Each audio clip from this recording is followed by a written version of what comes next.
अध्याय 163 ratio 15 million में बिका। कृपया सदस्यता लें और अपने पसंदीदा में जोड़ें। इससे भी अधिक विचित्र बात यह है कि दवा की यह बूंद पीने के बाद कियान शियाओबाओ की त्वचा से तैलीय पसीने की एक घनी परत निकलने लगी, जिससे एक तेज उबकाए लाने वाली बदबू आने लगी। उफ, ये कैसी भयानक गंध है। कियान जियाओबाओ के पास खड़ी वेन ने अपनी नाक ढक ली। उसके चेहरे पर पीड़ा का भाव था। आसपास की भीड़ ने अपनी नाकें ढक ली और बदबू दूर करने के लिए हाथ हिलाने लगी। हे भगवान, क्या ये पौराणिक मज्जा सफाई और अस्थि मज्जा उपचार हो सकता है? इस वेबसाइट का डोमेन याद रखें। ताइवान नोवेल नेटवर्क पुस्तकों की एक विशाल लाइब्रेरी के साथ लक अल्फा एन सी सिग्मा एम। बूढ़ा फैंग तुरंत ठंडे पसीने से लथपथ हो गया। उसका पतला शरीर बेकाबू होकर कांपने लगा और उसकी दो गहरी आंखों से अचानक एक अजीब सी रोशनी निकली।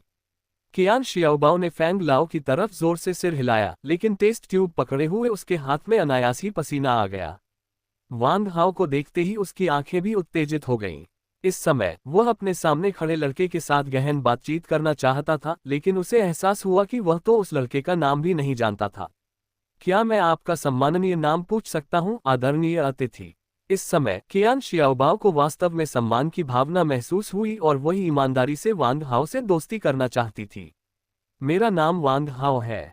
तो मिस्टर कियान, ड्रग टेस्टिंग के नतीजे क्या हैं? वांग हाओ ने जानबूझकर पूछा। बूढ़े आदमी और जवान आदमी के व्यवहार से अभी अभी यह अनुमान लगाया जा सकता है कि वह वास्तव में पहले से ही जानता था कि क्या हो रहा है।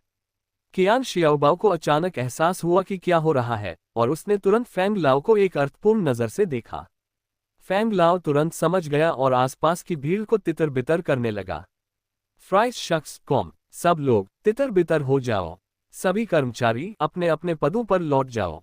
फिर कियान शियाओबाओ ने वांग हाओ से कहा, श्रीमान वांग, नहीं, मैं आपसे कुछ साल बड़ा हूं, इसलिए मैं आपको भाई वांग कहने की आज़ादी लूंगा। क्या हम आपके ड्रग बिक्री के बारे में विशेष रूप से चर्चा करने के लिए मेरे कार्यालय आ सकते हैं? जरूर, वांग हाओ ने तुरंत जवाब दिया। इसके तुरंत बाद कियान शियाओबाओ ने एक वेटर को कुछ निर्देश दिए और फिर वांग हाओ और सुन एरहू को निजी मंडप के पीछे एक गुप्त कमरे में ले गए। ये गुप्त कमरा बाहर से छोटा दिखता है, लेकिन अंदर से आश्चर्यजनक रूप से बड़ा है। पता चला कि गुप्त कमरे में 2 मंजिलें हैं, जो वास्तव में पूरे शॉपिंग मॉल की चौथी और तीसरी मंजिलों को जोड़ती हैं। कोई आश्चर्य नहीं कि तीसरी मंजिल बाकी मंजिलों से बहुत छोटी लगती है और पूरे मॉल की चौथी मंजिल तक जाने के लिए कोई सीढ़ी नहीं है। पता चला कि इसे पूरी तरह से सीलबंद कमरे में बदल दिया गया है। गुप्त कक्ष के एक बड़े हिस्से को गोदाम में परिवर्तित कर दिया गया, जबकि शेष भाग का उपयोग स्वागत कक्ष, बैठक कक्ष, विश्राम क्षेत्र और यहां तक कि एक मानक साधना कक्ष बनाने के लिए किया गया।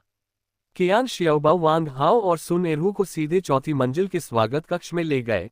फिर एल्डर फैंग को नीचे के गुप्त कमरे का दरवाजा बंद करने का निर्देश दिया ताकि दूसरे लोग अंदर आकर उन्हें परेशान न कर सकें। बाघ का चेहरा मधुमक्खी एस कॉम चॉकलेट। इस तरह का सतर्क दृष्टिकोण स्पष्ट रूप से इंगित करता है कि निम्नलिखित बातचीत में कुछ व्यापारिक रहस्य शामिल हैं जिन्हें अन्य लोग नहीं सुन सकते हैं। ये बैठक कक्ष काफी बड़ा है, कम से कम 500 वर्ग मीटर। समग्र सजावट मुख्यतः एक साधारण व्यावसायिक शैली में है, लेकिन फर्नीचर और सजावट घर जैसा एहसास देती है, जो बेहद गर्मजोशी भरा है। प्रकाश व्यवस्था भी बहुत खास है। जाहिर है, इस डिजाइन का उद्देश्य बैठक में दोनों पक्षों के लिए अपेक्षाकृत आरामदायक लेकिन थोड़ा तनावपूर्ण माहौल बनाना है।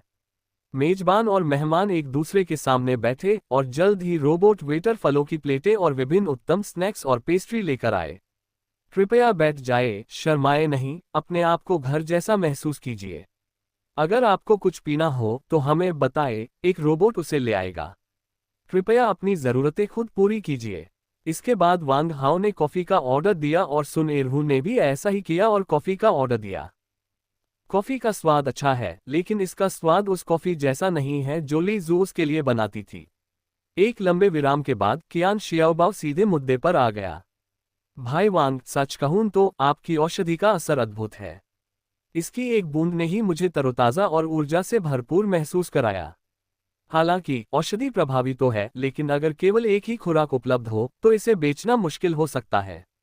आपके पास ऐसी कितनी औषधियां बची हैं? मेरे पास अभी भी 3 बचे हैं। वांग हाओ सच नहीं बोल रहा था। सच कहूं तो अब जब वांग हाओ के पास औषधियों का बर्तन है, तो जब तक उसे पर्याप्त सामग्री मिल जाए वह इन चित्तीदार बाघ औषधियों को जितना चाहे उतना परिष्कृत कर सकता है। ओह, कियान जियाओबाओ भी लोगों को पढ़ने में माहिर था। वांग हाओ के लहजे और आंखों से वह मोटे तौर पर समझ गया कि वांग हाओ उसे कुछ बताने को तैयार नहीं है। इसलिए उसने कहा, यह अफसोस की बात है। मैं पहले भाई वांग के साथ दीर्घकालिक सहयोग पर चर्चा करने की योजना बना रहा था, लेकिन लगता है अब कुछ रुकावटें आ रही हैं। हालांकि मैं आपके पास मौजूद तीनों पोषण ले सकता हूं और मैं उन्हें खुद खरीदूंगा। प्रत्येक की कीमत 5 मिलियन स्टार कॉइन है, कुल मिलाकर 15 मिलियन। अगर भाई वांग के पास भविष्य में बेचने के लिए कोई अच्छा पोषण हो तो आप मुझसे सीधे संपर्क कर सकते हैं। वांग हाओ थोड़ा हैरान हुआ। एक स्टार पोषण की कीमत आमतौर पर 1 लाख होती है, लेकिन 5 लाख स्टार सिक्के कोई छोटी रकम नहीं है। यह एक साधारण 3 स्टार पोषण खरीदने के लिए काफी है। इसके अलावा मोटे आदमी ने यह स्पष्ट कर दिया कि वह इसे स्वयं चाहता था, न कि इसे दोबारा बेचना चाहता था, जिससे पता चलता है कि वह इस औषधि को कितना महत्व देता था। 15 मिलियन। सन एरहू की आंखें अविश्वास से चौड़ी हो गईं और वह निगलने से खुद को नहीं रोक सका। उसके हाथ में जो टॉप स्कॉलर नंबर 1 था, उसकी असली कीमत 1 लाख स्टार कॉइन थी और छूट के बाद भी उसकी कीमत 80,000 स्टार कॉइन ही थी। लेकिन वांग हाओ ने लापरवाही से 50 लाख स्टार कॉइन की एक औषधि की बोतल निकाल ली। कहते हैं ना, तुलना आनंद की चोर होती है और चीजों की तुलना करने से उन्हें फेंकने का मन करता है। सुन एरहू और भी निराश हो गया। उसने शुरू में सोचा था कि उसके और वांग हाओ के बीच का अंतर बहुत बड़ा है, लेकिन अगर वह कड़ी मेहनत करे तो शायद उसे पा सके। लेकिन इस पल उसे एहसास हुआ कि यह अंतर छोटा नहीं, बल्कि एक पूरे तारामंडल के बीच की दूरी जैसा था। उसके पहले के विचार कितने बेतुके थे। वांग हाओ ने शांति से कहा, ठीक है, मैं आपको दवा की 2 और शीशियां तुरंत दे सकता हूं, लेकिन मैं उनके लिए आनुवंशिक सामग्रियों से भुगतान करना चाहूंगा। मुझे लगता है कि चूंकि आपकी दुकान आकाशगंगा में सबसे बड़ी आनुवंशिक दवा आपूर्ति करता है, इसलिए आपने काफी आनुवंशिक सामग्रियां जमा कर ली होंगी, है ना? मुझे आश्चर्य है कि क्या यह अनुरोध संभव है। वांग हाओ को अचानक प्रेरणा मिली और उसने सहजता से पूछा। कियान शियाओबाओ अचानक चौंक गए, फिर हांस पड़े। कोई बात नहीं, कोई बात नहीं, इससे काम बहुत आसान हो जाता है। नो 2 के मंडप में कभी भी किसी भी तरह की आनुवंशिक सामग्री की कमी नहीं रही है, जिससे काफी नकदी प्रवाह बच सकता है। वह गोदाम में मौजूद सामग्री का इस्तेमाल करके अपनी लागत चुकाने में खुशी खुशी सक्षम है, और यह भी कि वह इन सामग्रियों को बेचकर अच्छा खासा मुनाफा भी कमा सकता है। समय किसी का इंतजार नहीं करता, चलो अब सौदा कर लेते हैं। वांग हाओ ने अपनी जेब से 2 समान चित्तीदार बाघ औषधियां निकालते हुए और उन्हें कियान शियाओबाओ को देते हुए कहा। कियान शियाओबाओ ने लापरवाही बरतने की हिम्मत नहीं की। उसने सावधानी से बैग को दोनों हाथों से पकड़ा और धीरे से अपनी कमीज की जेब में रख लिया, उसे अपने शरीर से सटाए हुए, इस डर से कि कहीं वह गलती से टूट न जाए। ठीक है, कृपया मेरे पीछे आओ, ये कहते हुए कियान शियाओबाओ वांग हाओ को सीधे पास ही स्थित एक गोदाम में ले गया। विशाल सीलबंद दरवाजा खोलने पर लगभग 1 लाख वर्ग मीटर क्षेत्रफल वाला एक विशाल गोदाम दिखाई दिया। अंदर विभिन्न जीन पोषण, साथ ही जीन पोषण बनाने के लिए विभिन्न कच्चे माल और अर्ध तैयार उत्पाद करीने से सजाए गए थे। बेशक ये आनुवंशिक सामग्रियां जीवित जीव नहीं हो सकती, ये सभी जीन अखंडता और कोशिका व्यवहार्यता के संरक्षण को अधिकतम करने के लिए तीव्र हिमीकरण प्रौद्योगिकी का उपयोग करके अति निम्न तापमान वाले कंटेनरों में संरक्षित की जाती हैं। आज 3 अपडेट। उम्मीद है आप सब मेरा साथ देंगे। मेरी नई किताब अब उपलब्ध है। मैं अभी अभी ठीक हुआ हूं और फिर से पूरी लगन से लिखने लगा हूं। अगर आपके पास किताब के बारे में कोई विचार है तो बेझिझक ग्रुप में शामिल हो या अपनी टिप्पणी दें। अध्याय 164 रहस्यमय काली हड्डी का टुकड़ा, कृपया सदस्यता लें और पसंदीदा में जोड़ें। जैसे ही वांग हाओ ने गोदाम में कदम रखा, वह आनुवंशिक सामग्रियों की चकाचौंध भरी श्रृंखला से आकर्षित हो गया। ये पदार्थ आमतौर पर रक्त उत्पाद होते हैं जिन्हें जीन श्रृंखला की अखंडता और दवा की क्रियाशीलता बनाए रखने के लिए संरक्षण में प्राथमिकता दी जाती है। इसके अलावा कुछ अत्यंत दुर्लभ आनुवंशिक पदार्थ भी होते हैं, जैसे बाल, हड्डियां और विभिन्न शक्तिशाली जीवों के प्रोटीन ऊतक। सभी आनुवंशिक पदार्थों में जीवित रक्त का मूल्य सबसे अधिक है, उसके बाद क्रायोजेनिक रूप से जमे हुए रक्त का, तथा फिर अन्य जैविक ऊतकों का। आर्कटिक भेड़िया, सफेद सामने वाला शिकारी मकड़ी, एंडियन कोंडोर, अंटार्कटिक राजा केकड़ा, मोरमेंटिस झींगा, अग्निश्वास मेढक, एशियाई कोबरा, ये सभी शक्तिशाली जीव हैं जिनका पृथ्वी पर परमाणु बमों से सफाया हो गया था, फिर भी इनके रक्त के नमूने यहाँ अभी भी पाए जा सकते हैं। रक्त निकालने के समय को देखते हुए ये सभी पिछले 3 महीनों के ताज़ा नमूने हैं। ये देखकर कि वांग हाओ को इन शक्तिशाली प्राणियों के रक्त में रुचि थी जो पृथ्वी पर लंबे समय से विलुप्त हो चुके थे, कियान शियाओबाओ ने हस्तक्षेप किया। क्या आप हैरान हैं? दरअसल ऐसा कुछ नहीं है। ये खून बस क्लोन किए गए जीवों से निकाला जाता है। उन जीवों की मूल प्रजातियां पहले ही विलुप्त हो चुकी थीं, लेकिन क्लोनिंग तकनीक से उन्हें पाना मुश्किल नहीं है। असल में अनमोल तो वे रहस्यमयी जीव हैं जिनकी नकल क्लोनिंग तकनीक भी नहीं कर सकती। यूनिवर्सों में कई शक्तिशाली प्राणियों के पास ऐसी आनुवंशिक सामग्री है जो पृथ्वी पर जीवन से पूरी तरह से अलग है, और यहाँ तक कि मानव जैव प्रौद्योगिकी की वर्तमान स्थिति के साथ वे उनके खिलाफ असहाय हैं। शून्य बिल खोदने वाले जानवरों की तरह सिलिकॉन आधारित जीवन रूप मानव कार्बन आधारित जीवन रूपों से पूरी तरह से अलग हैं। आत्मा जाति, दानव जाति और अन्य रहस्यमय जातियों का उल्लेख नहीं है। इसलिए ऐसे शक्तिशाली प्राणियों की आनुवंशिक सामग्री प्राप्त करने के लिए उन्हें व्यक्तिगत रूप से शिकार करना होगा, जिसके कारण ब्रह्मांड में कई इनाम शिकारी उभरे जो शक्तिशाली प्राणियों का शिकार करने में माहिर हैं।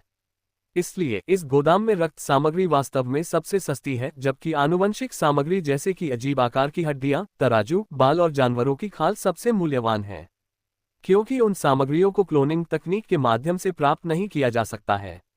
इसके अलावा गोदाम का एक बड़ा हिस्सा विभिन्न औषधीय सामग्रियों और जीन आधारित दवाओं के निर्माण में प्रयुक्त सिंथेटिक सामग्रियों से भरा हुआ है। इनमें से कई सिंथेटिक सामग्रियां जीन आधारित दवाओं के अर्ध तैयार उत्पाद हैं, जिन्हें थोड़े से प्रसंस्करण के बाद सीधे बिक्री के लिए रखा जा सकता है। मास्टर मुंडो के तहखाने की तुलना में इस गोदाम में 1000 गुना अधिक आनुवंशिक सामग्री संग्रहित है, और कई सामग्रियां जो वांग हाओ ने पहले कभी नहीं देखी हैं, वे यहाँ पाई जा सकती हैं। 15 मिनट बाद गोदाम में देखने और आनुवंशिक सामग्रियों और औषधीय जड़ी बूटियों के लगभग सभी प्रकार और वितरण को देखने के बाद वांग हाओ रुक गया। वांग हाओ की नज़र एक गहरे काले हड्डी के टुकड़े पर पड़ी। दरअसल वांग हाओ की इस तरह प्रतिक्रिया का कारण उसकी चेतना के सागर में मौजूद ड्रैगन कोकून था। जब वांग हाओ की नज़र उस काले हड्डी के टुकड़े पर पड़ी तो उसकी चेतना के सागर में ड्रैगन कोकून ने अचानक तेज धड़कन छोड़ी। सच्ची ड्रैगन आत्मा की मंद आत्मा की कंपन मानो वांग हाओ को बता रही थी कि उसे इस हड्डी के टुकड़े की जरूरत है। श्री कियान, आप इस हड्डी के टुकड़े के लिए कितना शुल्क लेते हैं? कियान शियाओबाओ ने कोयले जैसे हड्डी के टुकड़े पर नजर डाली और संदेह से कहा, भाई वांग, जब से मैंने ये दुकान संभाली है तब से ये हड्डी यहाँ पड़ी है, लेकिन इसका कभी कोई उपयोग नहीं हुआ। सच कहूं तो मुझे नहीं पता कि यह हड्डी का टुकड़ा क्या है। अगर आपको ये पसंद है तो इसे ले लीजिए, इसे मेरी ओर से एक उपहार समझिए। वांग हाओ आभारी थे और बोले, बहुत बहुत धन्यवाद। फिर उन्होंने पूछा, ये रक्त सामग्री कैसे बेची जाती है और औषधीय जड़ी बूटियों की कीमतें क्या हैं? आमतौर पर एक सितारा औषधीय जड़ी बूटियों की कीमत प्रति सविंग 1000 स्टार सिक्कों से अधिक नहीं होती है। 2 सितारा जड़ी बूटियों की कीमत 10,000 स्टार सिक्कों से अधिक नहीं होती है, और इसी तरह प्रत्येक स्टार स्तर के लिए कीमत 10 गुना बढ़ जाती है। जहां तक रक्त सामग्री की बात है, जानवर सैनिक स्तर की कीमत आमतौर पर 1000 स्टार सिक्कों से अधिक नहीं होती है। जानवर जनरल स्तर की कीमत 10 गुना होती है, और कमांडर स्तर और उससे ऊपर की कीमत बूंद बूंद करके बेची जाती है, आमतौर पर कम से कम 100,000 स्टार सिक्के प्रति बूंद। वांग हाओ को कुछ सामग्रियों की कीमतें मोटे तौर पर पता थीं, जो कि कियान शियाओबाओ द्वारा बताई गई कीमतों के समान ही थीं, इसलिए उसे अब कोई संदेह नहीं रहा। फिर उसने एक पल सोचा, ठीक है मिस्टर कियान, मुझे 10 अलग अलग प्रकार के कमांडर स्तर के रक्त की 10 बूंदें दीजिए। कुल कीमत 10 मिलियन स्टार सिक्के हैं। तो फिर मुझे 10 प्रकार के जानवर जनरल स्तर के रक्त की 10 बूंदें दो। इसकी कीमत 1 मिलियन स्टार सिक्के के बराबर होगी। चलो दवा खरीदने के लिए अंतिम 4 मिलियन स्टार सिक्कों का उपयोग करें। वांग हाओ ने बोलना समाप्त करने के बाद तुरंत कियान शियाओबाओ को सभी आवश्यक सामग्री दे दी। इतनी बड़ी मात्रा में सामग्री को व्यवस्थित करने में बहुत समय लगेगा। वांग हाओ ने केवल काली हड्डी का टुकड़ा और कमांडर स्तर के 10 सबसे मूल्यवान रक्त के नमूने लिए। फिर उन्होंने कियान शियाओबाओ को बाकी सामग्री डिकेंस द्वारा बताए गए परित्यक्त कारखाने के गोदाम के पते पर पहुंचाने का निर्देश दिया।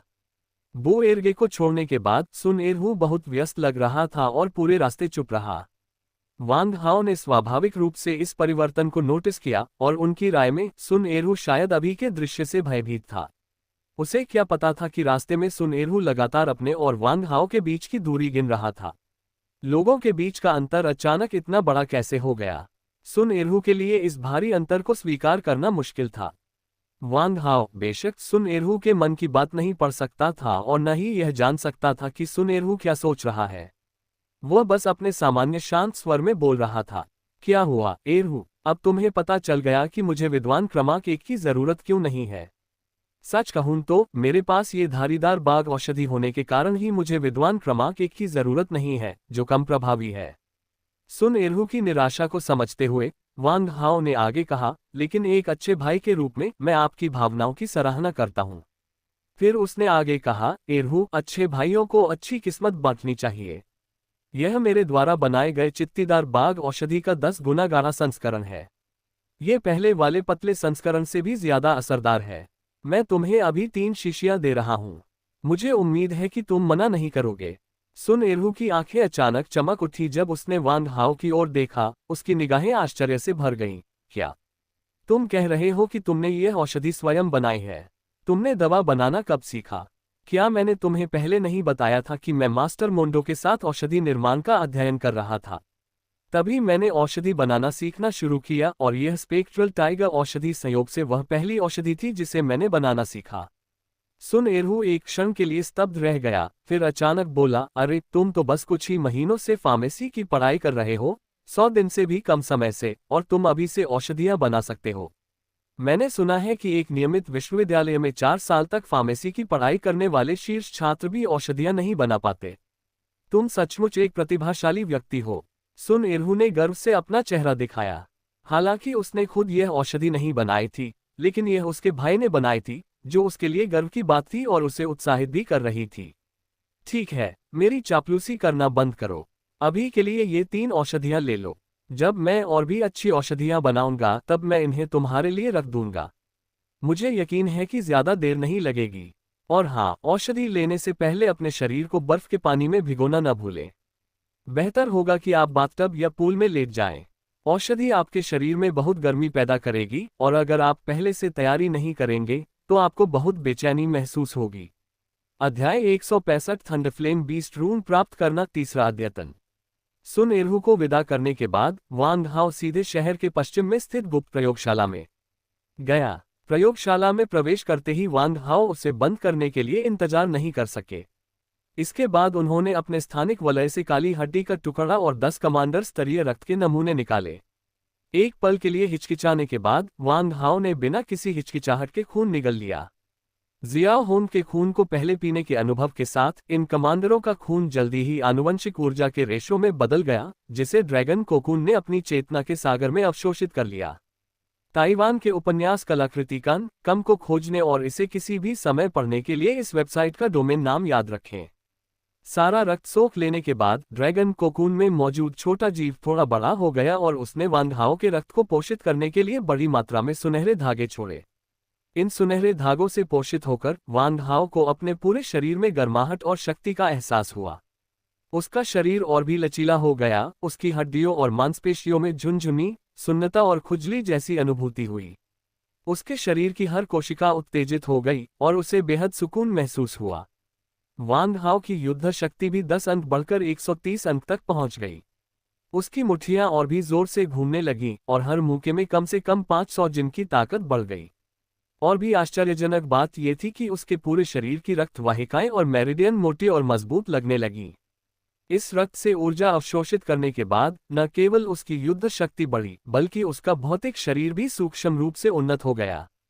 1 घंटे बाद जब रक्त अधिकांशतः अवशोषित हो गया तो वांग हाओ ने अंततः अपना सारा ध्यान काली हड्डी के टुकड़े पर केंद्रित कर दिया। ड्रैगन कोकून से आत्मा के उतार चढ़ाव उत्पन्न करने वाली कोई भी चीज असाधारण ही होगी। बस ये पता नहीं चल पाया है कि इन गहरे हड्डियों के टुकड़ों को किस शक्तिशाली प्राणी ने पीछे छोड़ा है। ट्यूलिप दिल SOEX फंगोम हैमबर्गर ठीक है का चिन्ह। इसके अलावा ये काली हड्डी का टुकड़ा बेहद सख्त होता है और इसे सीधे मुंह से काटना अव्यावहारिक लगता है। इसका एकमात्र तरीका इसे पीसकर पाउडर बनाना और फिर खाना है। जल्द ही वांग हाओ ने पीसने वाले औजार निकाले और हथेली के आकार के काले हड्डी के टुकड़े को पीसकर पाउडर बना दिया। अजीब बात यह है कि हड्डी के टुकड़े को पीसकर चूर्ण बना देने के बाद वह चुंबक की तरह स्वतः ही एक दूसरे से जुड़ गया, जिससे एक काला गोला बन गया। राक्षस आत्मा, क्या तुम जानते हो कि किस प्रकार के प्राणी ने ये हड्डी का टुकड़ा छोड़ा है? वांग हाओ ने राक्षस आत्मा के व्यापक ज्ञान पर अपनी आशाएं टिकाईं, लेकिन लंबे समय तक इंतजार करने के बाद उन्हें राक्षस आत्मा से एक ठंडा जवाब मिला। ये तो एक अपरिपक्व थंडरफ्लेम जानवर का कंकाल है, एक संकर जानवर जिसमें ड्रैगन का खून बहुत कम है। इसका रक्त शुद्ध नहीं है। थंडरफ्लेम जानवर। वांग हाओ ने मिंग लाओ के नोट्स में दर्ज शक्तिशाली प्राणी को याद किया, जो प्राचीन किंवदंतियों का एक क्रूर जानवर था, जो थंडर स्वैम्प में रहता था, साल भर बिजली खाता था और एक भयंकर बाघ जैसा दिखता था। कोई आश्चर्य नहीं कि ये काली हड्डियों के टुकड़े एक साथ इकट्ठे हो गए हैं और एक हल्का विद्युत प्रवाह निकल रहा है। पता चला है कि कई वर्षों तक बिजली से तपने के बाद बनी हड्डियां भी चुंबकित हो गई हैं। यह आश्चर्य की बात नहीं है कि ऐसी विचित्र घटना घटित होती है। इसे निगलना है या नहीं, यही सवाल है। वांग हाओ हिचकिचाने लगा। तर्क ने उसे निगलने को कहा। यह तो बस एक हड्डी थी। तुमने तो तरह तरह के अजीबोगरीब जानवरों का खून पिया है, फिर तुम्हें इसकी क्या परवाह? लेकिन उस अजीब से दिखने वाले काले गोले को देखकर, जो लगातार चिंगारियां छोड़ रहा था, वांग हाओ की भूख बिल्कुल भी नहीं जगी। ये चीज बिल्कुल बिजली से चमकती हुई एक काली कोयले की गेंद की तरह दिखती है।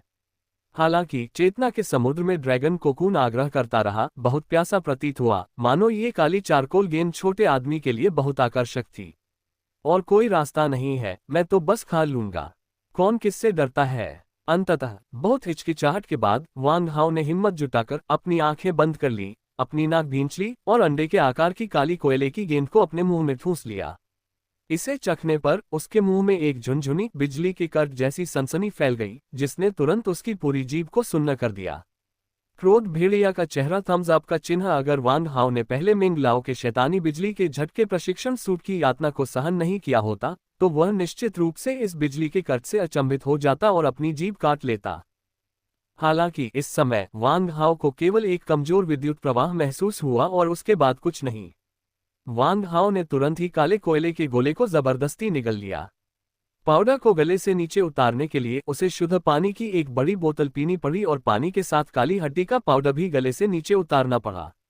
पहले तो वांग हाओ को ऐसा लगा जयध्याय 169 शपथ ग्रहण समारोह। मेकअप बहुत झंझट भरा काम है। रोने धोने से मेरा मेकअप खराब हो गया है, मैं क्या करूं? मुझे मेकअप करना नहीं आता। मुझे एक सर्विस रोबोट लाना चाहिए था जो मेकअप करना जानता हो। जेडयू ने कुछ देर तक संघर्ष किया और आखिरकार दांत पीसते हुए जल्दी से अपना चेहरा धोने के लिए नल खोल दिया।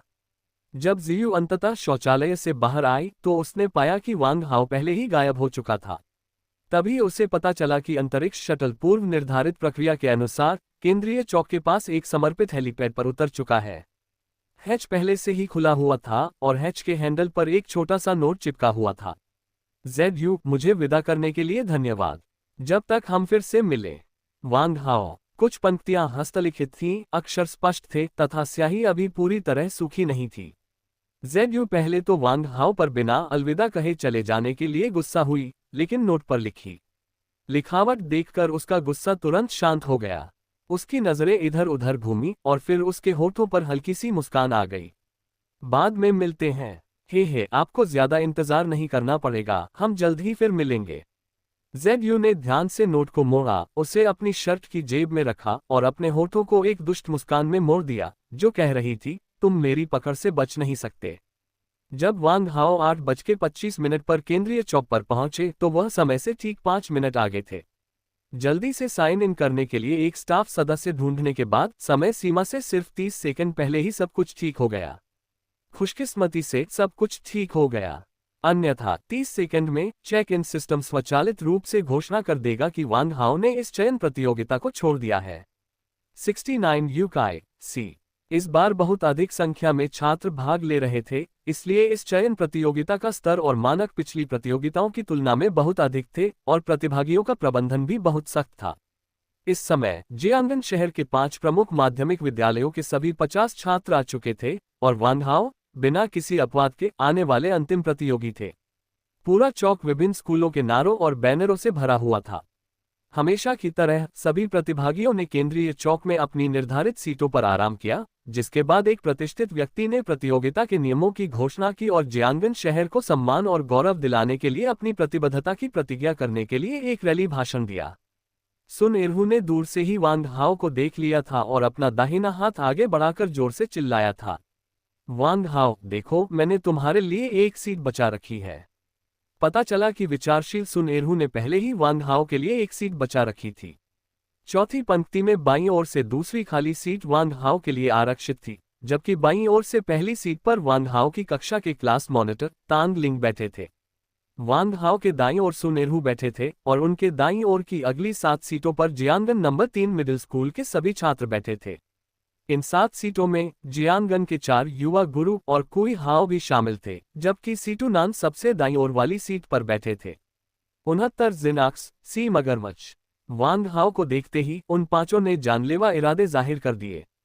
खासकर सीटू नान, जिसकी नजरें शुरू से आखिर तक वांग हाओ की हर हरकत पर टिकी थीं। वांग हाओ, तुम आखिरकार आ ही गए। तुम्हें देखे हुए कई महीने हो गए हैं और तुम बिल्कुल बदल गए हो। दस्ते की नेता तांग लिंग की आंखें वांग हाओ को देखते ही चमक उठी। सचमुच, मैं अब भी वैसा ही हूं, लेकिन क्लास का मॉनिटर अब भी पहले जैसा ही चमकदार है। प्रतिभागियों की संख्या के मामले में शहर में तीसरे स्थान पर रहने वाले जियांगन नंबर 3 मिडिल स्कूल ने चयन प्रतियोगिता में भाग लेने के लिए कुल 10 छात्रों को भेजा। रैंकिंग में शीर्ष 2 school Jiangnan number 1 middle school और जियांगनान नंबर 2 मिडिल स्कूल हैं, जिनमें से प्रत्येक को 15 स्थान मिले हैं। जियांगनान नंबर 4 मिडिल स्कूल और नंबर 5 मिडिल स्कूल, जो सबसे निचले स्थान पर हैं, उनमें से प्रत्येक को केवल 5 स्थान मिले हैं, यानी इन पांचों स्कूलों के कुल 50 छात्र हैं। 6000। इस बीच चौक के किनारे विभिन्न स्कूलों ने अपने अपने शिविर बनाए और बड़े पैमाने पर जयकारे लगाने का अभियान चलाया। Number 1 middle school, number 1 middle school, हमसे कौन मुकाबला कर सकता है? दूसरा मिडिल स्कूल, सदैव गौरवशाली। शुभकामनाएं, 3rd ग्रेड, आप सफल हों। चौथा मिडिल स्कूल, सभी प्रतिद्वंद्वियों को हराते हुए। पांचवा मिडिल स्कूल, बहादुरी से आगे बढ़ो। इस समय जियांगन शहर के मेयर तांग जिंगबान के आगमन के साथ घटनास्थल पर माहौल तुरंत अपने चरम पर पहुंच गया। हालांकि जैसे ही मेयर तांग मंच पर आए और भीड़ को शांत रहने का संकेत देने के लिए हाथ हिलाया, सभी ने सहयोग किया और चुप रहे। नमस्ते प्रिय छात्रों, देवियों और सज्जनों, शुभ दोपहर।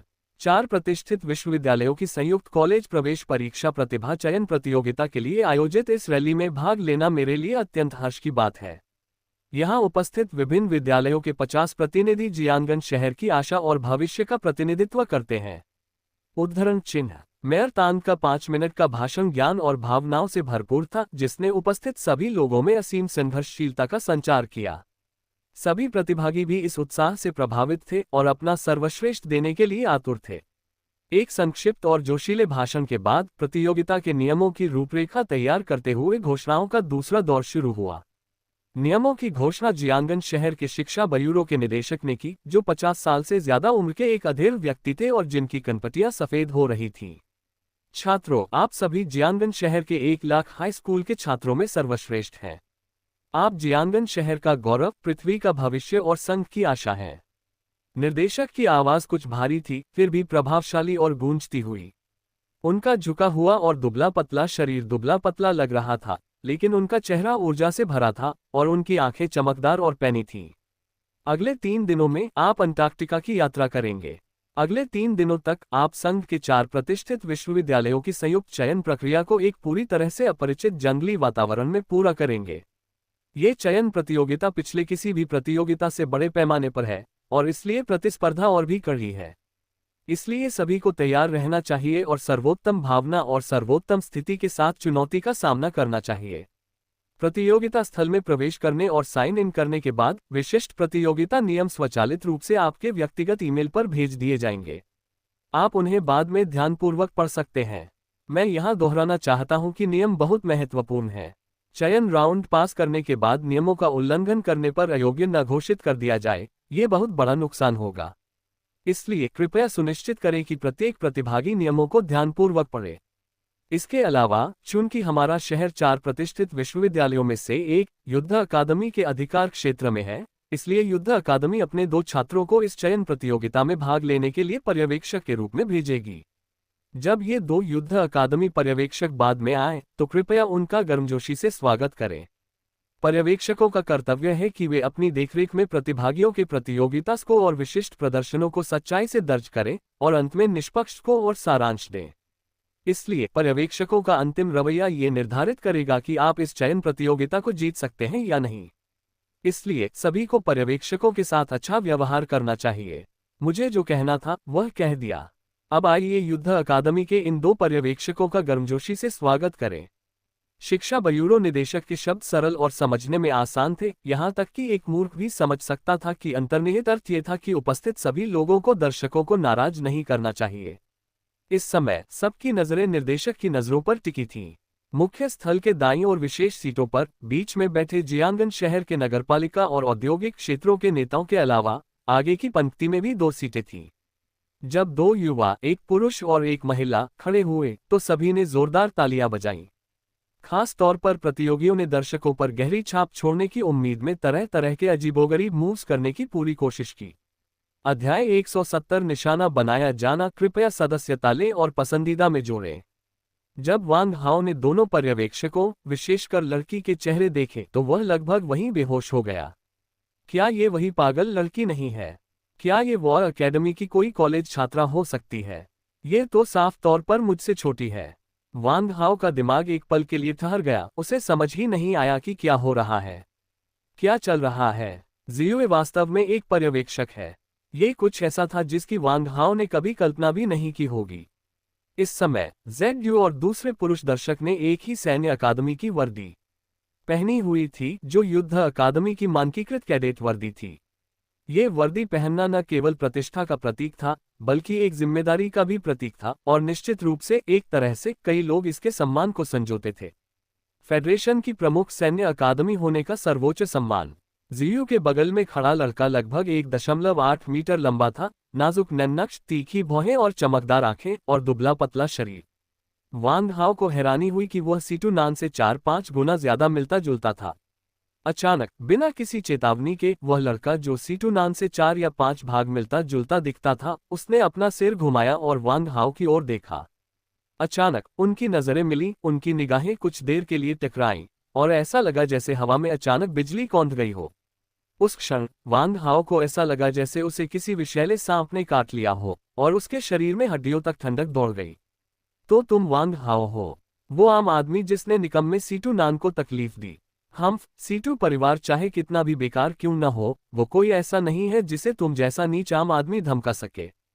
सीटू हाओ ने अपनी नजरें हटा ली, उसका चेहरा शांत हो गया, उसकी अभिव्यक्ति एक बार फिर उस ठंडे और अपरिवर्तित भाव में बदल गई जो वह हमेशा रखता था।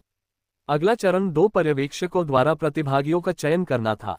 बैंगनी दिल 6SU को मत चूसने की मिठाई सिजर। इस समय सीटू हाओ ने ठंडे भाव से कहा, मेरा नाम सीटू हाओ है, मैं पिछली जियांगन सिटी चयन प्रतियोगिता का चैंपियन हूँ। जो लोग मेरे शिविर में शामिल होना चाहते हैं वे मेरे साथ खड़े हों। पिछले जियांगन सिटी चयन प्रतियोगिता के चैंपियन। अकेले चैंपियन का खिताब ही मैदान पर सभी प्रतिभागियों का ध्यान आकर्षित करने के लिए पर्याप्त है। बेशक इसके अलावा उनका उपनाम सीटू भी बहुत आकर्षक है। जियांगन शहर में दूसरा सबसे बड़ा परिवार सीटू परिवार है, जो अनिवार्य रूप से सभी को एक ही निष्कर्ष पर ले जाता है। जल्द ही सभी लोग अपनी पसंद चुनने लगे। ऐसा लगता है कि नंबर 1 मिडिल स्कूल और नंबर 2 मिडिल स्कूल पहले ही इस बात पर सहमत हो गए थे कि सभी 30 छात्र सीटू हाओ के शिविर में शामिल होना चुनेंगे, जबकि नंबर 3 मिडिल स्कूल से कुई हाओ, जियांगन के 4 युवा मास्टर्स और 2 अन्य महिला छात्रों ने भी सीटू हाओ के शिविर में शामिल होने का विकल्प चुना। इस समय जियू खुली जगह में अकेली खड़ी थी और कोई भी उसके साथ शामिल होने को तैयार नहीं था।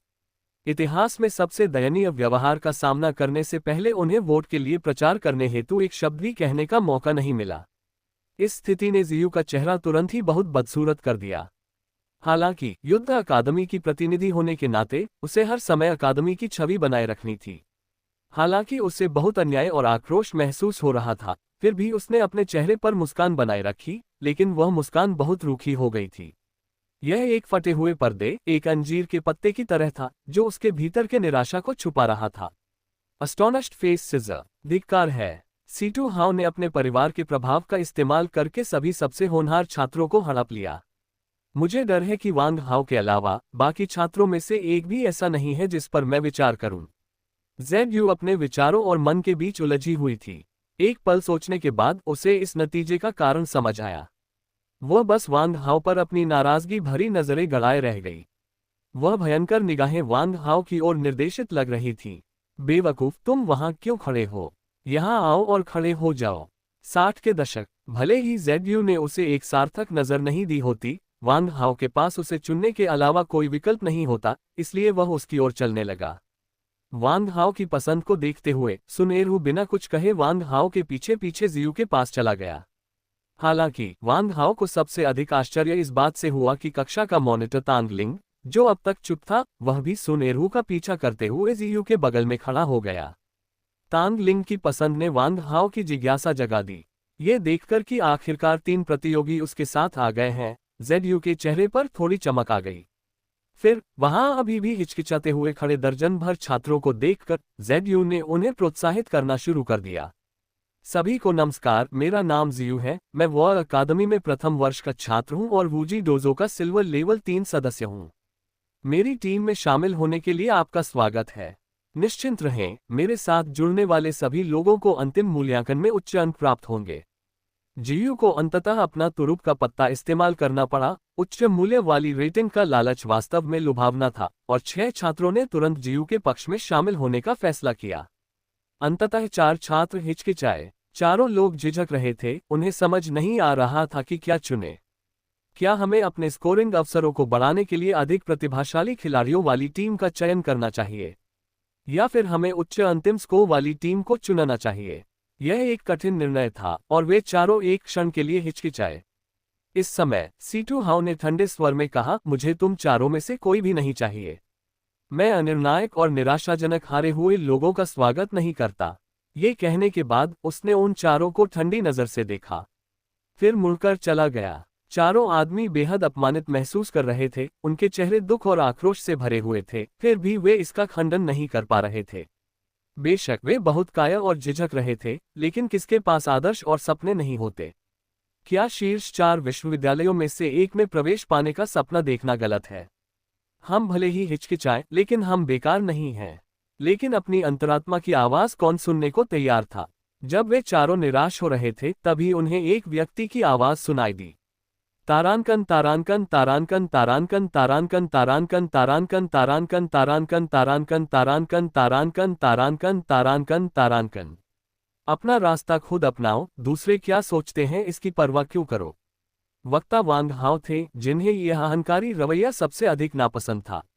वांग हाओ के शब्दकोश में सभी लोग समान रूप से पैदा होते हैं, उनमें उच्च और निम्न के बीच कोई भेद नहीं होता, केवल संकीर्ण वर्ग भेद होता है।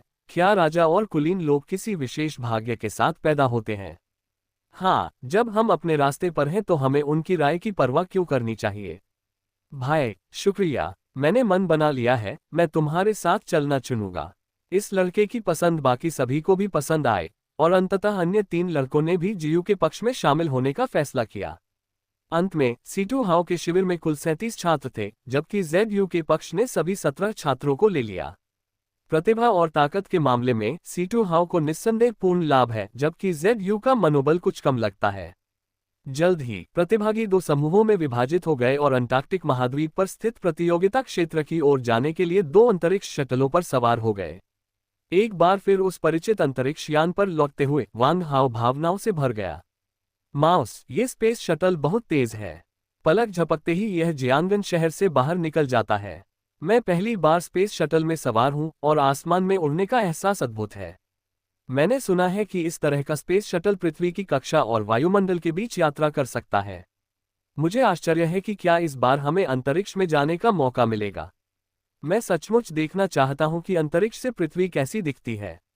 ये छोटी सी उड़ान लगभग 4 घंटे की होगी। सुन एरहू लगातार बातें करते रहे, बेहद उत्साहित। अध्याय 171 वांग हाओ, तुम बदल गए हो। तुम भाग्यशाली हो। अंतरिक्ष शटल 10 मिनट में पृथ्वी की कक्षा के निकट प्रवेश कर जाएगा। तांग लिंग ने बीच में ही कहा। ओ डिग्री बैकवर्ड डिग्री रिबन 69 शख्स। सी अंगूठी एम रिबन डिग्री बैकवर्ड डिग्री। ओह, ये तो कमाल है। वैसे सुश्री तांग, आपने मेरे और हाउजी के साथ इस टीम में शामिल होने का फैसला क्यों किया? मैं हमेशा से उत्सुक रहा हूं। सुन एरहू ने अचानक पूछा। वांग हाओ ने भी बड़ी उत्सुकता से अपने कान खड़े कर लिए, वह सुनना चाहता था कि यह खूबसूरत महिला तांग क्या कहना चाहती है।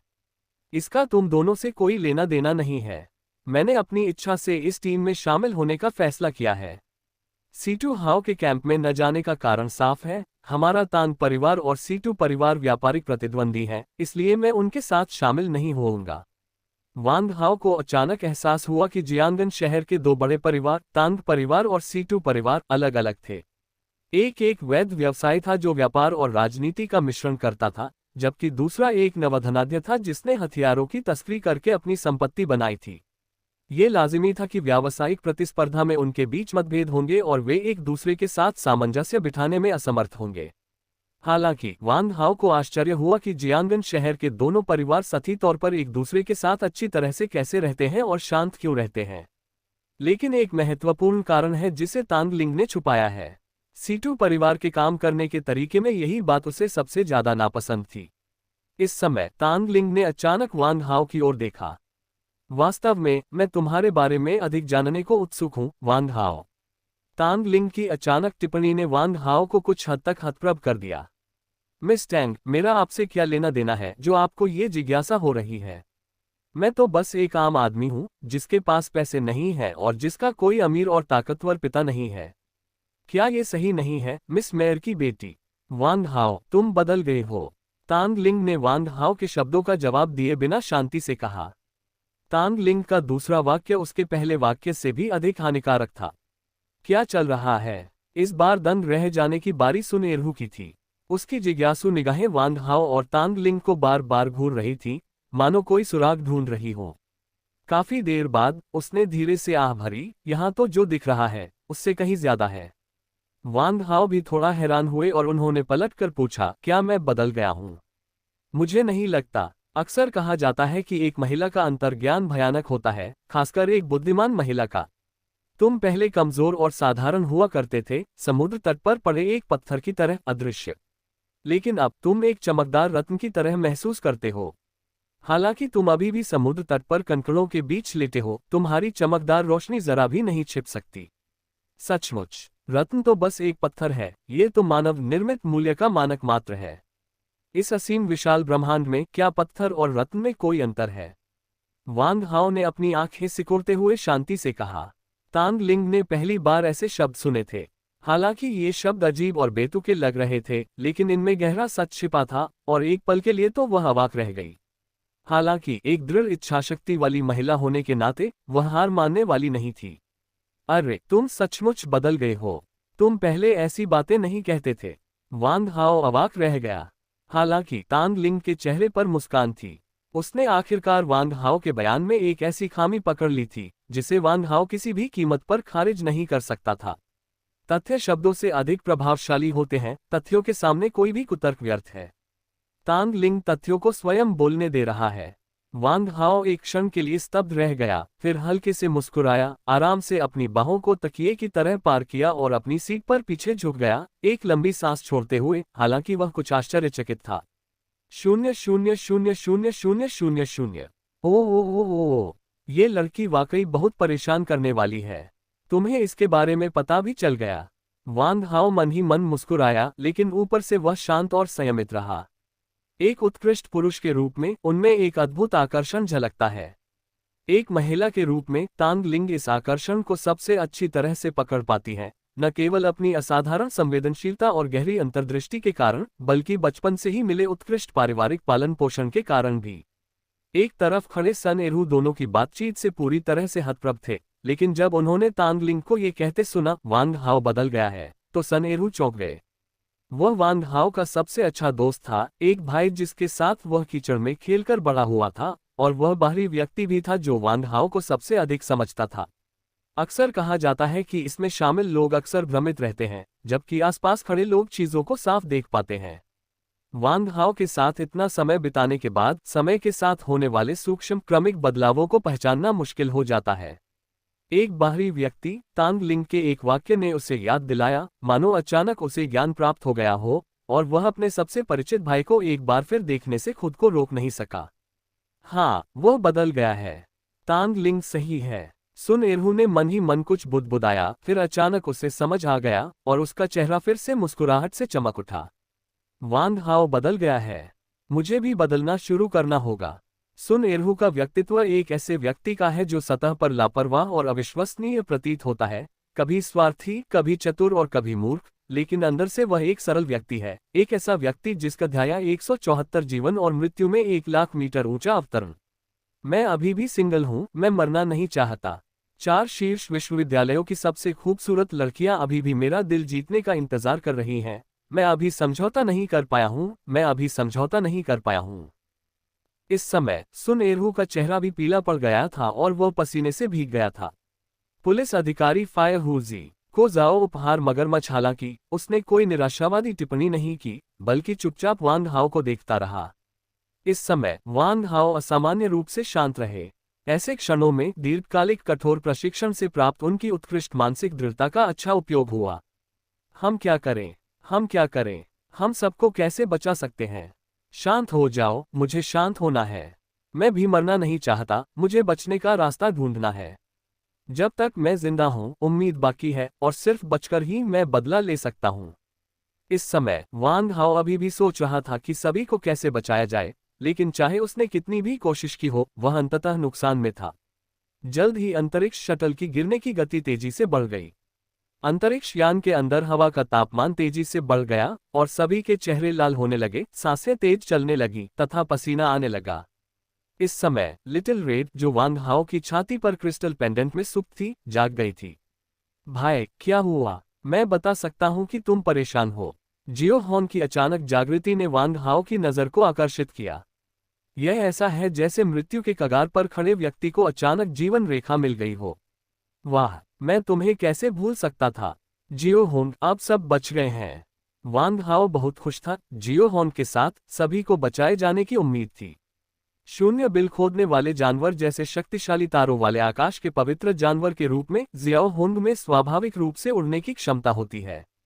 हालांकि जियाओ होंग अभी अपनी प्रारंभिक अवस्था में है और उसकी उड़ान क्षमता अभी पृथ्वी के गुरुत्वाकर्षण की बाधाओं को भेद नहीं पाए है, फिर भी वह बिना किसी समस्या के एक निश्चित दूरी तक उड़ सकता है। इसके अलावा अब उड़ने की कोई जरूरत नहीं है, बस गिरने की गतिज ऊर्जा को संतुलित करने के लिए फिसलना ही काफी है। ऐसे में लिटिल रेड के लिए अब ये बहुत आसान है। एकमात्र समस्या यह है कि अंतरिक्ष यान अभी बहुत तेजी से नीचे गिर रहा है। भले ही लिटिल रेड एक विशालकाय में बदल जाए, फिर भी यह एक बड़ा प्रश्न चिन्ह है कि क्या वह इतनी भयानक नीचे की ओर संभावित ऊर्जा का प्रतिरोध कर पाएगा। लेकिन स्थिति गंभीर है। जियाओ होंग ही सबके बचने का एकमात्र रास्ता है। चाहे कुछ भी हो, हमें अपनी जान जोखिम में डालनी ही होगी। हम सफल हो गए, हर कोई बच सकता है। यदि सबसे बुरा भी हो जाए और अपनी शक्ति के अनुसार सब कुछ करने के बाद भी मैं कुछ भी बदलने में असमर्थ रहूं, तो यदि मैं मर भी जाऊं, तो भी मैं गर्व से कह सकता हूं, मैंने अपना सर्वश्रेष्ठ प्रयास किया। एक बार मन बना लेने के बाद वांग हाओ ने तुरंत निर्णय ले लिया। सभी को नमस्कार, मेरा नाम वांग हाओ है। चाहे बाद में कोई भी अविश्वसनीय घटना घट जाए, कृपया शांत रहें, घबराएं नहीं, डरे नहीं। मेरे पास सभी को बचाने का एक तरीका है। कृपया एक बार मुझ पर भरोसा करें। उस क्षण वांग हाओ के शब्द सभी के दिलों में आखिरी उम्मीद बन गए। दहशत का माहौल तुरंत टूट गया और सभी के दिलों में आशा की किरण जगी। अधिकांश लोगों के लिए यह पहली बार था कि वे इस अपरिचित लड़के से मिले थे, लेकिन उसके शब्दों की ईमानदारी और वास्तविकता ने सचमुच सभी को प्रभावित किया। यहाँ तक कि तांग लिंग, जो एक समय गहरी निराशा और आत्मदोष में डूबा हुआ था, वांग हाओ के शब्दों से प्रोत्साहित हुआ। तुम सचमुच बदल गई हो, तांग लिंग ने खुद से कहा।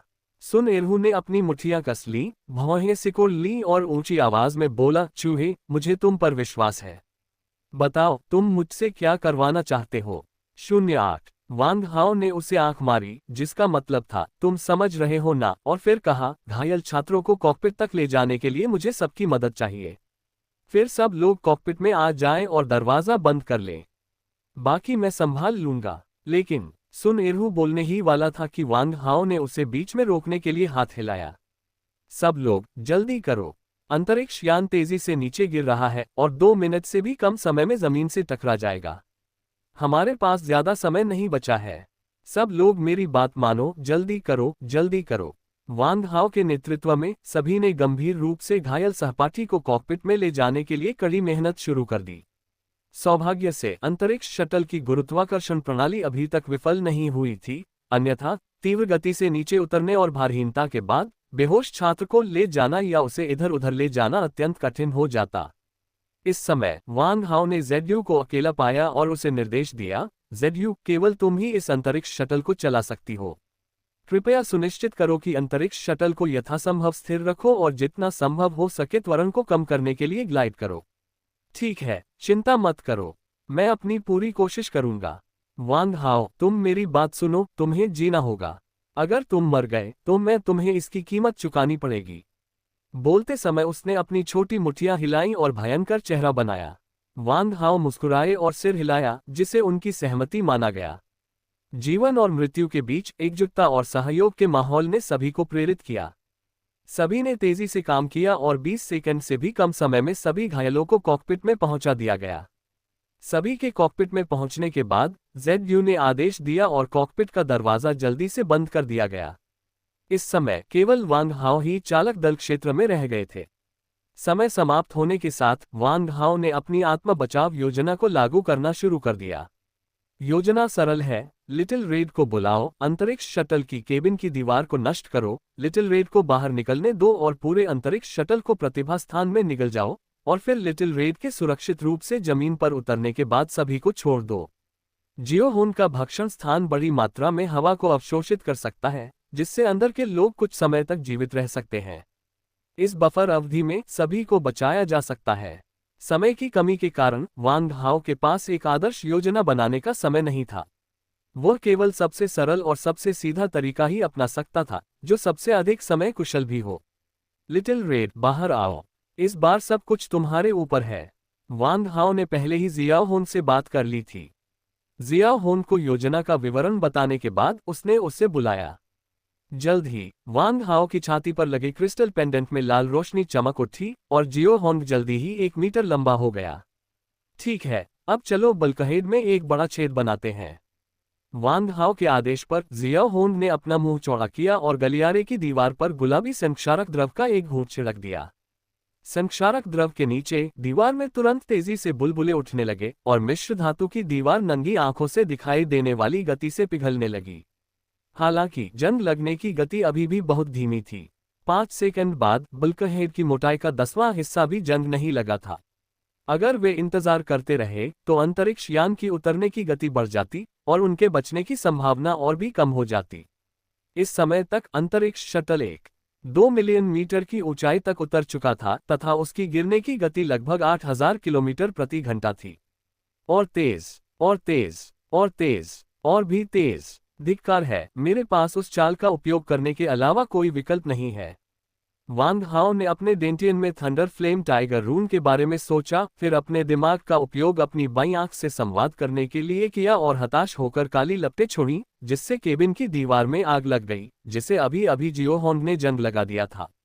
इस बार वांग हाओ ने कुछ भी नहीं रोका और उसके डेंटियन में आदिम ऊर्जा बेतहाशा बढ़ गई। Mobile reading. उनकी आंखों के सामने मुट्ठी के आकार की काली लौ का एक गोला तेजी से फैल गया, जिससे केबिन की दीवार में 1 मीटर की त्रिज्या में आग लग गई। काली लपटों की भीषण जलन में केबिन की दीवार की मिश्र धातु तेजी से पिघलकर पिघली हुई धातु में बदल गई और पलक झपकते ही बीच में एक बड़ा सा छेद हो गया। सबसे पूर्ण और सबसे तेज अपडेट होने वाले उपन्यास देखने के लिए कृपया पिन और शू 1 खोजें। इस समय अंतरिक्ष यान 10 लाख मीटर की ऊंचाई पर उतरा। इसकी उतरने की गति लगभग 10,000 किलोमीटर प्रति घंटा थी। तेज और तेज।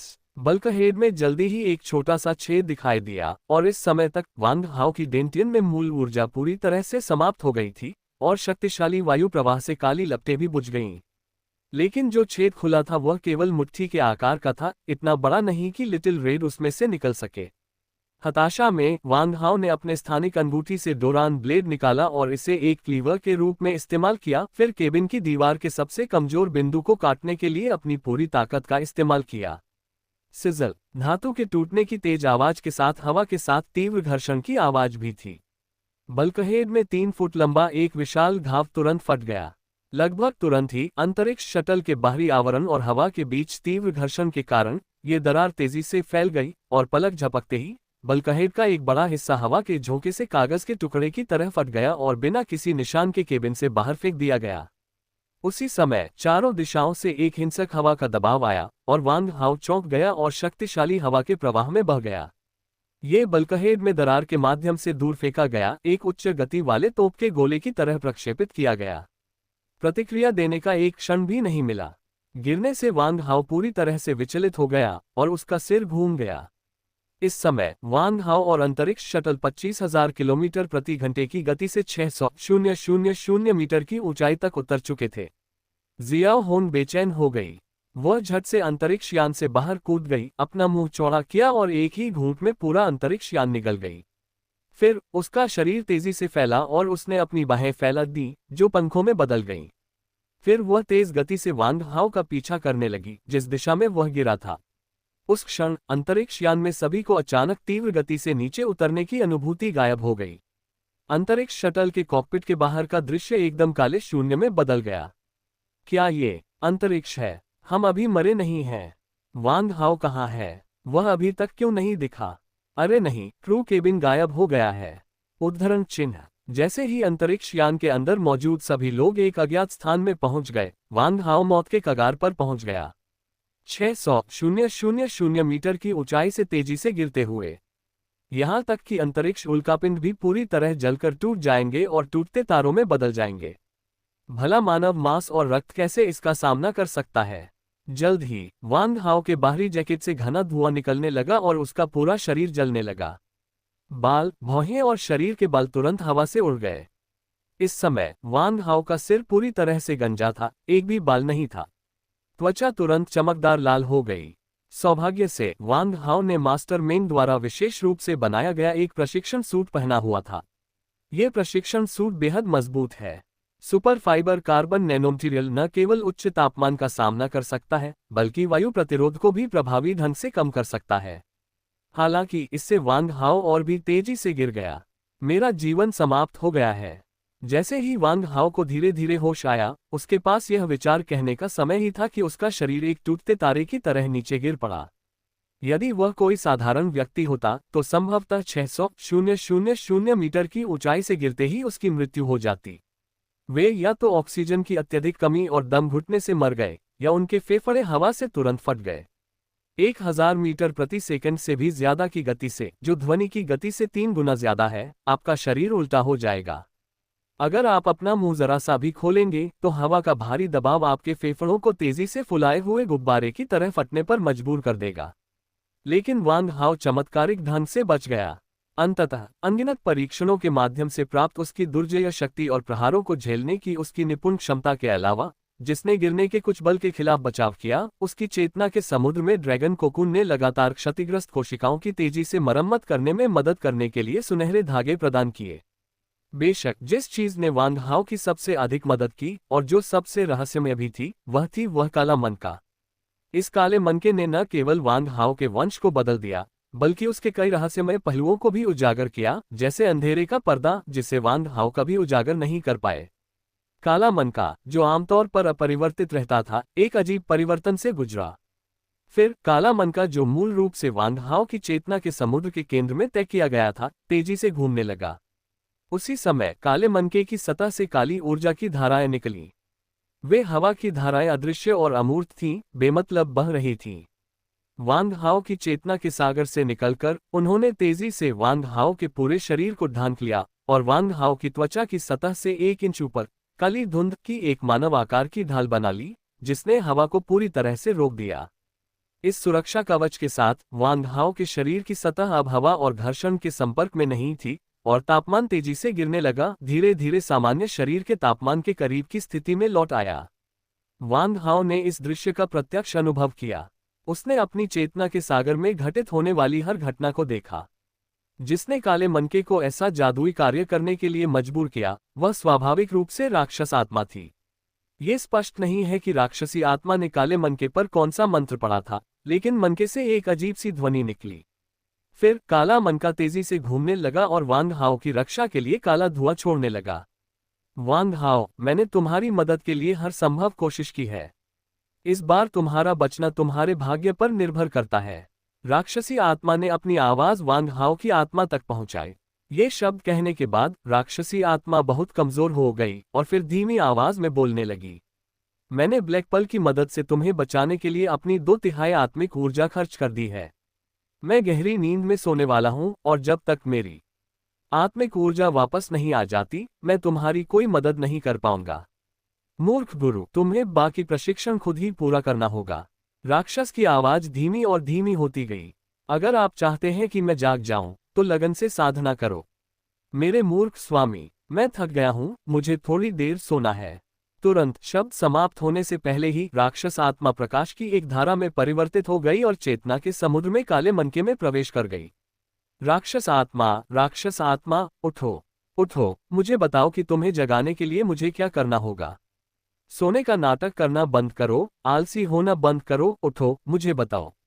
वांग हाओ ने बहुत अधिक मानसिक ऊर्जा खर्च करते हुए व्याकुलतापूर्वक टेलीपैथिक संदेश भेजे, लेकिन चाहे उन्होंने कितनी भी कोशिश की, उन्हें फिर से राक्षस आत्मा से कोई उत्तर नहीं मिला। राक्षस आत्मा, उद्धरण चिन्ह। वांग हाओ ने खुद से कहा, ये पूरी तरह से भूल गया कि उसकी वर्तमान स्थिति एक बेहद खतरनाक बिंदु पर पहुंच गई थी। क्योंकि वांग हाओ छोटा है और उसमें वायु प्रतिरोध भी कम है, इसलिए उसका गिरने का त्वरण जियो होन की तुलना में काफी अधिक है। इस समय नीचे उतरने की गति बढ़ाने के लिए जियाओ होन ने अपने पंखों को 10 मीटर की न्यूनतम सीमा तक सिकोड़ लिया। अगर वह और सिकुड़ती रही तो जियाओ होन को भरोसा नहीं था कि वह गिरने के बल को झेल पाएगी। भाई, क्या तुम मुझे सुन सकते हो? मैं तुम्हें बचाने आया हूँ। वांग हाओ ने अपने मन में जियाओ होन की आत्मा का संचार सुना। हालांकि छोटी बच्ची की आवाज अभी भी बचकानी थी, लेकिन चिंता से भरी थी। वांग हाओ जियाओ होन के बेचैन भावनात्मक उतार चढ़ाव को महसूस कर सकता था। मैं तुम्हें सुन सकता हूँ, डरो मत, मैं ठीक हो जाऊंगा। वांग हाओ को जियाओ होन ने चौंकाकर नींद से जगा दिया। उसका दिमाग तुरंत साफ हो गया। काले धुएं की सुरक्षा के कारण उस पर दबाव काफी कम हो गया। उसने अपने अंगों को फैलाना शुरू कर दिया और सिर नीचे करके गिरने की मुद्रा को मुंह नीचे करके सीधी छाती वाली मुद्रा में बदल दिया, ताकि हवा का प्रतिरोध बढ़े और उसकी गिरती गति धीमी हो। Wax 6 mobile reading. एक बार जब उसने अपनी गोता लगाने की मुद्रा को समायोजित कर लिया, तो वांग हाओ नीचे के क्षेत्र को देख सकता था जहां वह गिरने वाला था। राक्षसी आंखों की मदद से वांग हाओ की आंखों ने घने बादलों के पार अपने नीचे विशाल महासागर को देखा, जबकि वह गिरने ही वाला था। इस समय वांग हाओ की गिरने की गति लगभग 35,000 किलोमीटर प्रति घंटा थी। हालांकि काले धुएं की सुरक्षा में वांग हाओ हवा के घर्षण से उत्पन्न गर्मी से जलकर राख नहीं हुआ। हालांकि इतनी भयानक गति के साथ भले ही नीचे समुद्र हो, पानी की सतह से टकराने पर उत्पन्न होने वाला भारी प्रभाव बल और पानी का दबाव संभवतः वांग हाओ को टुकड़ों में तोड़ने के लिए पर्याप्त होगा। ये स्पष्ट नहीं है कि क्या ये काला धुआं कवच अधिक प्रभाव बलों और अत्यधिक मजबूत पानी के दबाव का सामना कर सकता है, ठीक उसी तरह जैसे ये वायु प्रतिरोध का सामना कर सकता है। वांग हाओ को भी यकीन नहीं था। इस बिंदु पर जियाओ होन पहले ही इष्टतम बचाव ऊंचाई से चूक गया था। अगर वह नीचे की ओर गोता लगाना जारी रखती तो वह अपनी जान गंवा सकती थी। इस समय वांग हाओ ने जियो होन को उसे बचाने का काम छोड़ देने का आदेश दिया। यह आदेश शायद जियाओ होन को दिया गया उसका आखिरी आदेश होगा। अच्छी तरह जियो, मेरी चिंता मत करो। वांग हाओ ने सबसे बुरी स्थिति के लिए तैयारी कर ली थी और वह मौत का सामना करने के लिए तैयार था। नहीं भाई, मेरा इंतजार करो, लिटिल रेड तुम्हें बचाने आ रही है। जियो होन ने हठपूर्वक कहा, गोता लगाने की गति बढ़ाते रहो। इस समय वांग हाओ 20,000 मीटर नीचे गिर रहा था, जो अभी भी जियाओ होन से लगभग 1,000 मीटर नीचे था। जिद्दी जियाओ होन ने जिंदगी में पहली बार वांग हाओ के आदेशों की अवहेलना की और दृढ़ता से अपना अब तक का सबसे दुस्साहसी फैसला लिया। उसने अपनी जीवन शक्ति को जलाना शुरू कर दिया, अपने वंश की शक्ति का जबरदस्ती इस्तेमाल करके अपने जीवन स्तर को ऊपर उठा लिया, जिससे वंश का विकास सीधे तौर पर शुरू हो गया। और उसने अपनी जीवन शक्ति को नष्ट करके एक संपूर्ण परिवर्तन किया। अगले ही पल लिटिल रेड का आकार हवा में फूल गया और तुरंत ही विशालकाय हो गया। इसका पूरा आकार आधे फुटबॉल मैदान जितना बड़ा हो गया और इसके 2 पंखों के फड़फड़ाने से तेज हवा का प्रवाह पैदा हुआ, जिससे वास्तव में एक दृश्यमान बवंडर उत्पन्न हुआ। अचानक गिरने की गति आश्चर्यजनक स्तर तक बढ़ गई। ये गिरते हुए उल्कापिंड की गति से भी अधिक भयावह है। वांग हाओ ये सब कुछ नहीं देख पा रहा था, लेकिन वह अपनी आत्मा में महसूस कर सकता था कि जियाओ होन की जीवन शक्ति धीरे धीरे कमजोर होती जा रही थी। रुको रुको, अगर तुम ऐसे ही चलते रहे तो मर जाओगे। जियो होंग, मैं तुम्हें अभी रुकने का आदेश दे रहा हूं।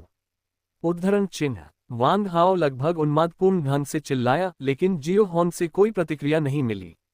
इस समय जियाओ होंग अत्यधिक पागलपन की स्थिति में गिर गई थी, जिससे उसके आदिम वंश का पागलपन उजागर हो गया था। हालांकि जियो होंग अभी भी एक किशोर शून्य बिल खोदने वाला जानवर है, लेकिन तारों वाले आकाश के पवित्र जानवरों के बीच राजा के रूप में इसके भीतर छिपी राजसी आभा जागृत हो गई है। इससे भी अधिक उल्लेखनीय बात यह है कि इस छोटे लड़के का वांग हाओ के प्रति लगाव एक असाध्य स्तर तक पहुंच गया है। वांग हाओ को बचाने के अपने हताश प्रयास में वह पूरी तरह से पागल हो गया था और उसने वांग हाओ की आज्ञा भी नहीं सुनी। अगले ही क्षण दुर्घटना स्थल पर अचानक एक भयंकर सुनामी भड़क उठी और नीचे से एक छोटा सा द्वीप अचानक प्रकट हो गया। कई 100 मीटर की परिधि वाला ये छोटा सा द्वीप समुद्र से अचानक बाहर निकला हुआ है, जो काफी रहस्यमय प्रतीत होता है। हालांकि यदि आप सचमुच सोचते हैं कि यह एक साधारण द्वीप है, तो आप गलत हैं। अचानक छोटे से द्वीप के केंद्र से अचानक ऊपर उठती हुई चोटी ने अपनी दोनों आंखें खोली और वांग हाओ और शियाओ होंग को घूरा, जो तेजी से नीचे की ओर गिर रहे थे। गर्जना। छोटे से द्वीप पर पानी के नीचे से एक मधुर और रोमांचक तेज आवाज आए। उसी समय समुद्र की सतह के नीचे से अचानक 8 विशाल स्पर्शक उभरे, मानो आकाश को सहारा दे रहे 8 स्तंभ हो या किसी विशाल पिंजरे जैसे हो। यह एक विशाल स्क्विड है जिसका आनुवंशिक उत्परिवर्तन हुआ है और इसे टाइटन स्क्विड नाम दिया गया है। इसकी ताकत कमांडर स्तर के शिखर पर है और यह बीस्ट किंग बनने से बस एक कदम दूर है। ये निस्संदेह समुद्र में एक प्रभावशाली शक्ति है। इसके गंजे सिर का वह हिस्सा जो पानी के ऊपर तैरता है, सैकड़ों मीटर व्यास का है, एक छोटे से द्वीप की तरह, और इसके 8 स्पर्शक 1000 मीटर से कम ऊंचे नहीं हैं। लाखों वर्ग किलोमीटर में फैले इस विशाल महासागर क्षेत्र में टाइटन स्क्विड निस्संदेह समुद्रों का निर्विवाद शासक है। हालांकि ये टाइटन स्क्विड समुद्र तल पर गहरी नींद से शक्तिशाली जीवन शक्ति उतार चढ़ाव के कारण जाग गया था, जब लिटिल रेड ने इसकी जीवन शक्ति का उपभोग किया और इसकी जीवन शक्ति को जला दिया। कितना स्वादिष्ट भोजन है। ये टाइटन स्क्विड काफी बुद्धिमान है। अंदर ही अंदर ये लिटिल रेड के शरीर में उच्च स्तरीय रक्तरेखा दबाव को लेकर बेहद सतर्क है। हालांकि इसका आंतरिक लालच इसे और भी पागल बना देता है। इसे लगता है कि जब तक यह इस लाल जीव को खा सकता है, तब तक ये जीवन विकास के एक उच्च स्तर को पूरा कर सकता है। इससे भी अधिक लाभप्रद बात यह है कि यद्यपि इस शक्तिशाली प्राणी का रक्त वंश उत्तम है, फिर भी इसके जीवन में उतार चढ़ाव तेजी से कम हो रहा है तथा इसकी आत्मा में उतार चढ़ाव अव्यवस्थित हो रहा है। ये हमला करने और मारने का सही अवसर है। जहां तक उस मानव का प्रश्न है जो गिर गया, यद्यपि उसकी रक्तरेखा आभा भी काफी अच्छी थी, फिर भी वह इस विशालकाय टाइटन स्क्विड का पक्ष नहीं जीत सका, क्योंकि वह मानव शरीर इतना छोटा है कि वह अपने दांतों के बीच के स्थान को भरने के लिए भी पर्याप्त बड़ा नहीं है। हे स्वादिष्ट, इसे पूरा खाओ, इसे पूरा।